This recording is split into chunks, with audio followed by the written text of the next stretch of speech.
Hello everyone. అందరూ ఎలా ఉన్నారు? నేనైతే చాలా బాగున్నాను. సో, ఫస్ట్ టైమ్ గనుక మన ఛానల్‌ని చూస్తూ ఉంటే please do subscribe, like, share and comment and don't forget to hit the bell icon. So, నీలాంటి మంచి మంచి వీడియోస్ చేయడానికి మీరు నాకు సపోర్ట్ చేసిన వాళ్ళవుతారు. Please join the family. ఈరోజు మన వీడియో వచ్చేసి ఇంట్లోనే మనం రోజ్‌మెరీ వాటర్ ఎలా చేసుకోవాలనేది ఈ వీడియోలో చూద్దాం. సో, దానికి మనకి ఫస్ట్ కావాల్సింది rosemary leaves, kalonji and cloves means లవంగాలనమాట. సో, మనకు ఆల్రెడీ తెలుసు రోజ్‌మెరీ లీవ్స్ వల్ల మనకి హెయిర్ రీగ్రోత్ అవుతది. హెయిర్ ఫాల్ అనేది కంట్రోల్ అవుతది. అట్లానే హెయిర్ షైనీగా గూడా అవుతుంది. అట్లానే మనకి క్లౌస్ అంటే లవంగాల వల్ల డాండ్రఫ్ కంట్రోల్ అవుతది. హెయిర్ ఫాల్ రిడ్యూస్ చేస్తది.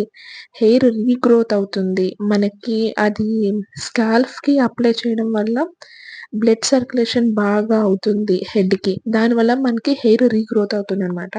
సో, కలోంజీ కూడా మనకి హెయిర్ స్ట్రెంథెనింగ్‌కి యూజ్ అవుతది. హెయిర్ రూట్స్ రీగ్రోత్ అవ్వడానికి కూడా యూజ్ అవుతది. 2 స్పూన్స్ ఆఫ్ రోజ్‌మెరీ లీవ్స్ వేయాలి. So, cloves half teaspoon ఇంకొంచెం తక్కువ వేయాలి. లైక్స్ లవంగాలు అనమాట. నెక్స్ట్ కలోంజీ హాఫ్ టీ స్పూన్ వేయాలి. సో, ఇవన్నీ వేసిన తర్వాత మనం అందులో 1 ½ glass complete 1 glass and half glass of hot water అందులో పోయాలి. పోసేసి మనం టైట్‌గా క్లోజ్ చేసి 24 అవర్స్ దాన్ని సోక్ చేయాలి. సోక్ చేసిన తర్వాత దాన్ని మనం బాటిల్‌లో చేసుకొని స్టోర్ చేసుకోవచ్చు. లైక్ 1 వీక్, 10 డేస్ ఆల్‌మోస్ట్ ఒక 10 డేస్ మనం దాన్ని రిఫ్రిజిరేటర్‌లో మనం స్టోర్ చేసుకోవచ్చు.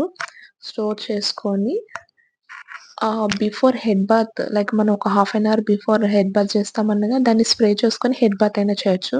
ఇఫ్ నాట్ మనం హెడ్ బాత్ చేసిన తర్వాత అయినా దాన్ని ఆ వాటర్‌ని మనం స్కాల్ప్‌కి స్ప్రే బికాజ్ మనకది వాటరే కాబట్టి స్టిక్కీగా, ఆయిలీగా అట్లా ఏముండదు. సో, మనం వాటరే కాబట్టి ఈజీగా డ్రై అయిపోతది.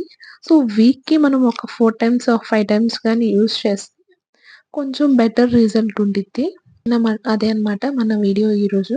సో, ఈ వీడియో గనక మీకు నచ్చినట్టయితే please do like, share and subscribe. మీకేమైనా డౌట్స్ ఉంటే please do comment. Thank you. Thanks for watching. Bye.